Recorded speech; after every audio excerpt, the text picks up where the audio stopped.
大家好，歡迎收睇學雞闖英倫，我係學巴。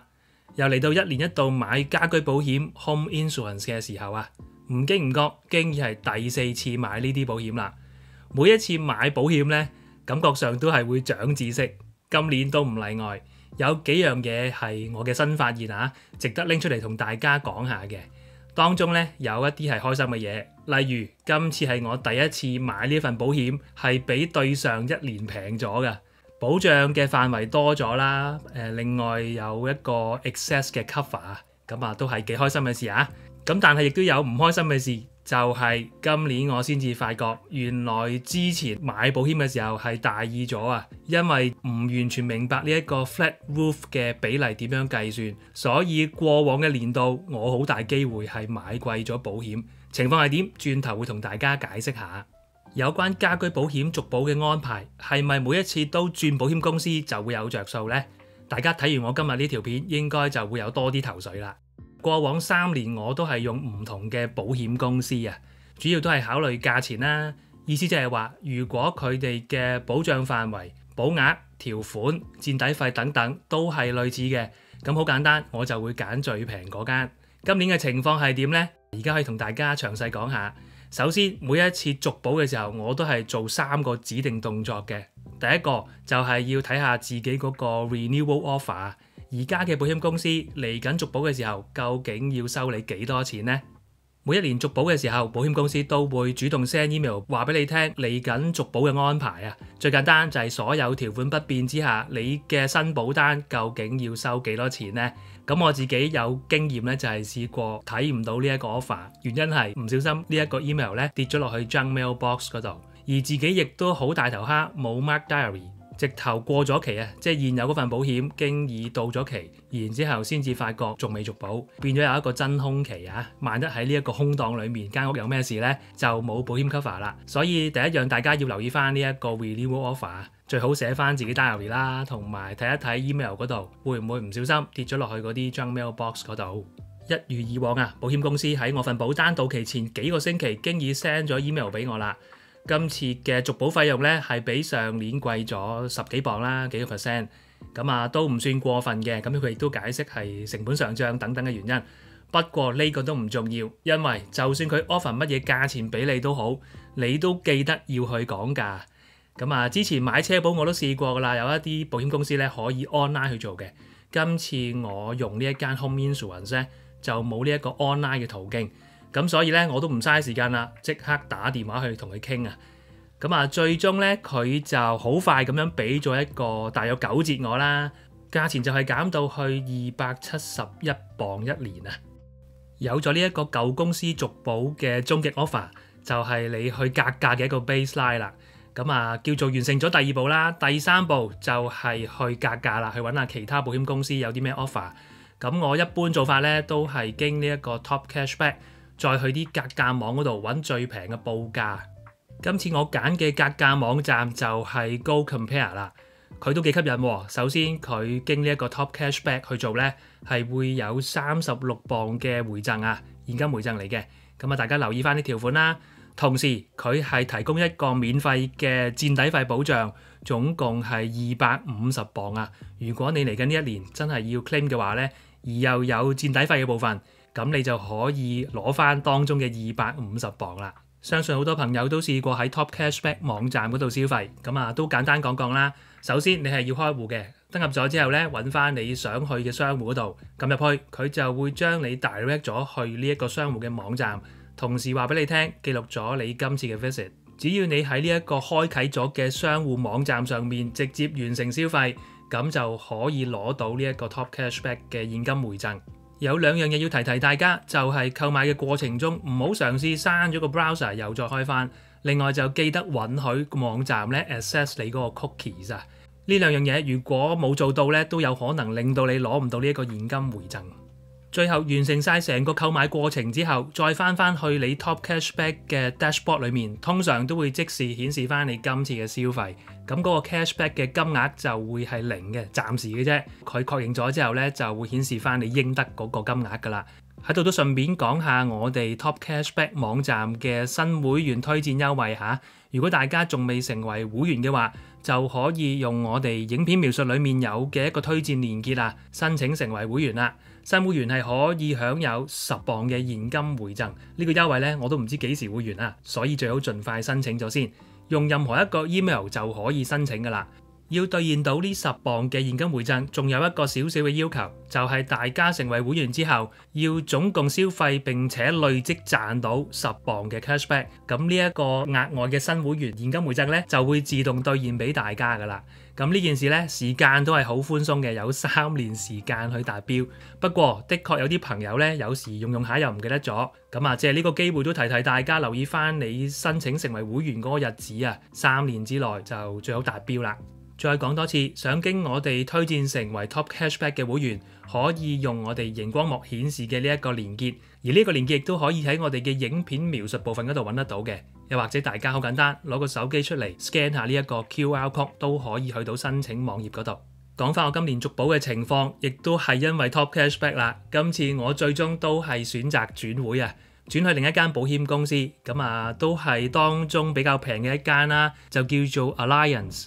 表面睇咧，佢係貴過舊公司嗰個 offer， 大約2磅左右啦。但係因為經咗呢個 Top Cashback， 我係攞到36磅嘅回贈，另外有高 Compare offer 嘅250磅 Excess Cover， 計落真係好抵嘅。所以咧，總結我過往呢幾次買 Home Insurance 嘅經驗啊，總共4次啦，都係每年轉會似乎有着數啲。嗱，唔敢講大家一定同我情況一樣，一定轉比較好啊。但係至少好值得大家真係跟我做呢3部曲，做下功課，加下價。跟住即刻開始講下今次買保險嘅過程裡面有邊幾樣嘢好值得同大家講下啦。第一樣就係重建間屋嘅成本啊。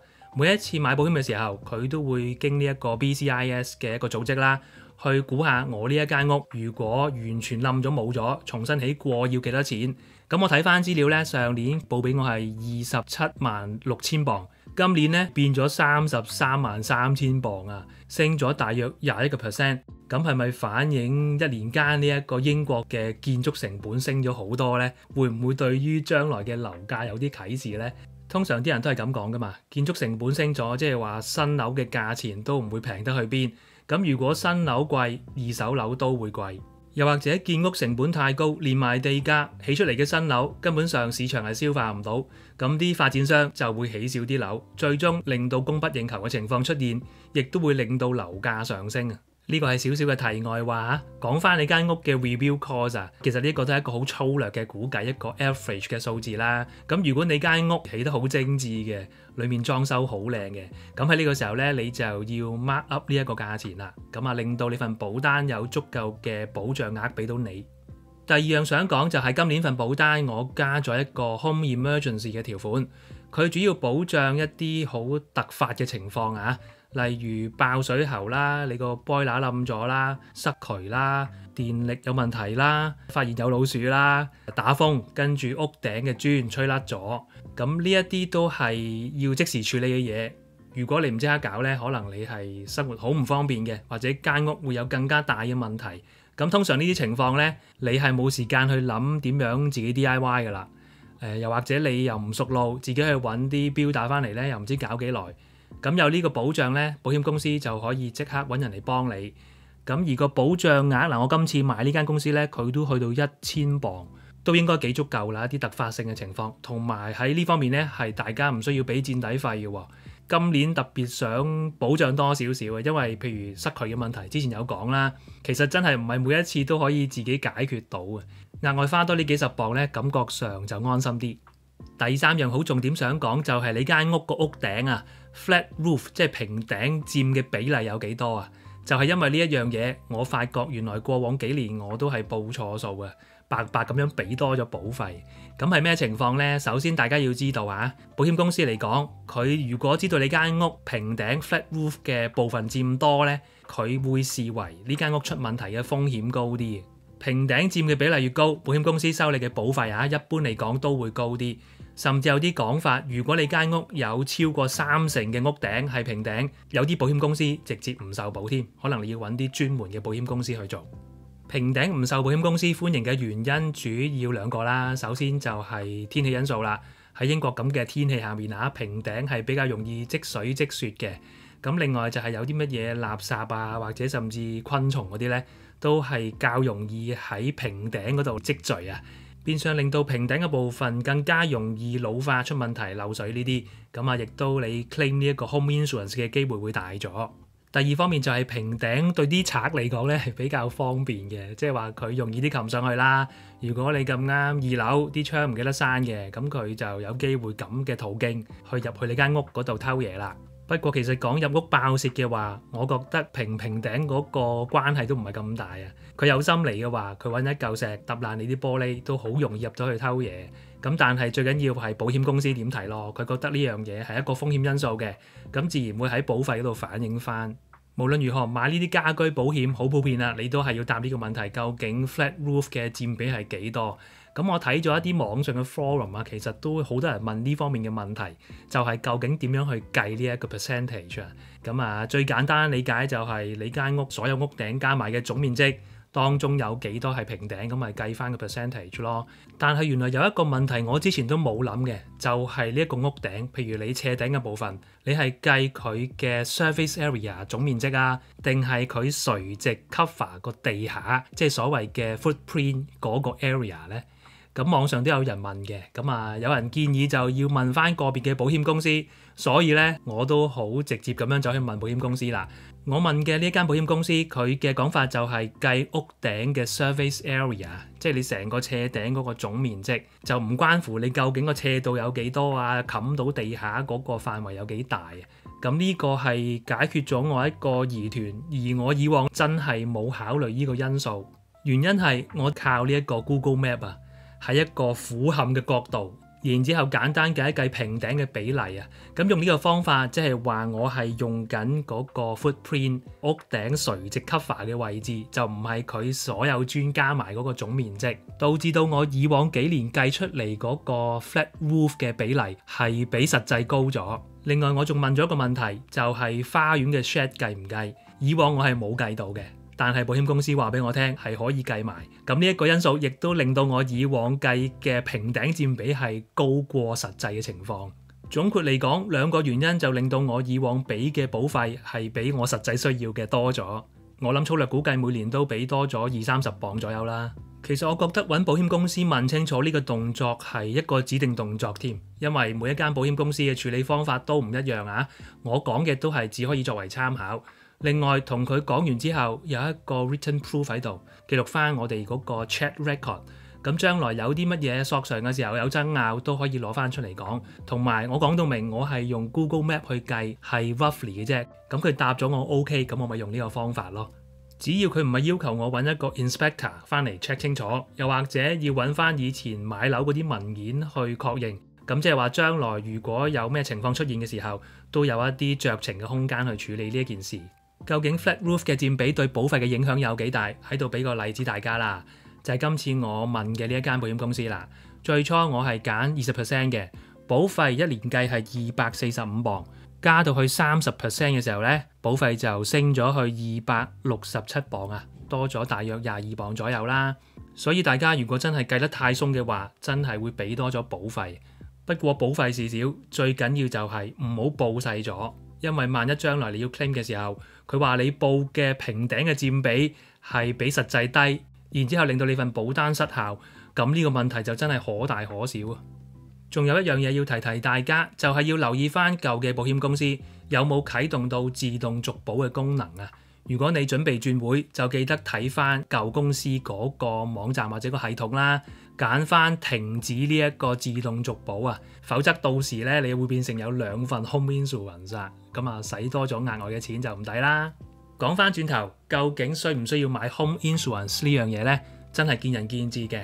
我記得第一年嚟到英國嘅時候，我哋都係冇買，因為當時係租樓住。咁啊買咗屋之後呢，真係希望多啲保障啦，因為間屋對你嚟講都係一個好重要嘅資產啊！萬一有啲乜嘢天災人禍都好，希望都有個保障，唔會搞到乜都冇晒啦。咁同埋喺英國呢度，大家都知道啦，天氣嘅因素啦，另外啲樓嘅樓齡比較大啦，亦都會有擔心，譬如有一啲爆竊啊、罪案嘅風險啦。咁所以有呢方面嘅保障都係好有幫助嘅。咁無論如何，總之買保險嘅時候記得搞清楚每份保單嗰個保障範圍啊。買嘅時候填啱資料，唔好填錯啊。有問題就記得主動去問保險公司啦。如果日後我喺買保險方面有啲咩經歷呢，都會再同大家分享嘅。咁希望大家所有嘢都順順利利啦。我哋今集講到呢一度，下集再見，拜拜。